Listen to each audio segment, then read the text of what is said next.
Akhirnya artis Aura Kasih buka suara soal isu kedekatannya dengan mantan Gubernur Jawa Barat Ridwan Kamil. Melalui pengacaranya yakni Yanti Nurdin, Aura blak-blakan membongkar fakta sebenarnya terkait gosip yang mengaitkannya dengan perceraian Ridwan Kamil dengan sang istri, Atalia Praratya.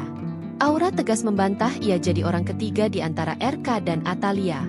Jadi berita-beritanya nggak benar, tegas Yanti Nurdin, dilansir tribunnews.bogor.com dari tayangan YouTube Cumi Cumi Indigo, Selasa, 23 Desember 2025. Alih-alih gusar dengan isu kedekatan dengan RK, Aura Kasih justru fokus pada hal lain.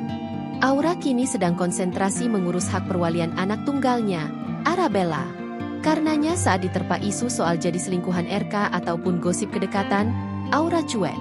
Kalau dari Mbak Aura sih, cuma komentarnya itu nggak benar semua, cuma fokus di perwalian anak.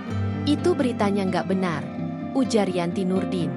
Iya, isu dekat dengan Ridwan Kamil hoaks, sambungnya. Terkait dengan apakah Aura Kasih akan berbicara ke depan publik guna meluruskan isu yang berkembang, sang pengacara mengurai fakta bahwa Aura belum mau berkomentar panjang lebar soal isu tersebut. Untuk saat ini belum, Aura Kasih belum mau bicara. Nanti kalau udah waktunya kita akan panggil ke sini, ucap Yanti. Lebih lanjut, sang pengacara juga angkat bicara terkait kabar Aura Kasih bakal dipanggil KPK terkait kasus yang membelit Ridwan Kamil. Atas isu tersebut, pengacaranya tampak terkejut. Kita bahkan baru dapat info dari wartawan. Itu masih dugaan, masih belum pasti. Jadi kita belum bisa komentar, entar banyak spekulasi kemana-mana, ujar tim pengacara Aura.